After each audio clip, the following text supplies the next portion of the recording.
Okay, അതിൽ പുതുതായിട്ട് എങ്ങനെ മെമ്പറെ ആഡ് ചെയ്യാൻ നോക്കാം.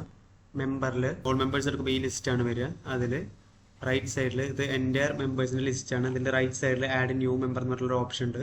അത് നമ്മൾ എടുക്കുകയാണെങ്കിൽ പുതുതായിട്ട് നമ്മൾ ആഡ് ചെയ്യുമ്പോൾ മെമ്പറെ ഡീറ്റെയിൽസ്, നെയിം, ഫോൺ നമ്പർ എല്ലാം ചോദിക്കും. അപ്പോൾ അത് നമ്മളിവിടെ എൻ്റർ ചെയ്യണം.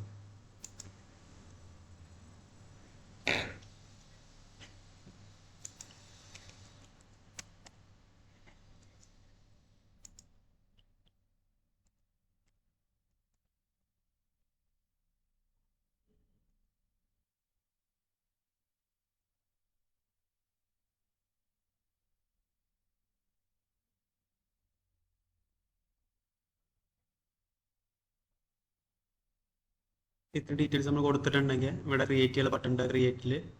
ക്രിയേറ്റ് ചെയ്തിട്ടുണ്ടെങ്കിൽ ഇപ്പോൾ ക്രിയേറ്റ് ആയിട്ടുണ്ട്. പോൾ മെമ്പേഴ്സ് നമുക്ക് ക്രിയേറ്റ് ചെയ്ത ആൾക്കാർ സെർച്ച് ചെയ്യുകയാണെങ്കിൽ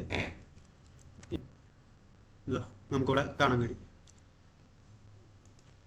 ഇനി വേണമെങ്കിൽ യൂസറിൻ്റെ ഡീറ്റെയിൽസിൽ എന്തെങ്കിലും എഡിറ്റ് പുതുതായിട്ട് ചെയ്യണമെങ്കിൽ ഇവിടെ എഡിറ്റ് ചെയ്യാനുള്ള ഓപ്ഷൻ ഉണ്ട്.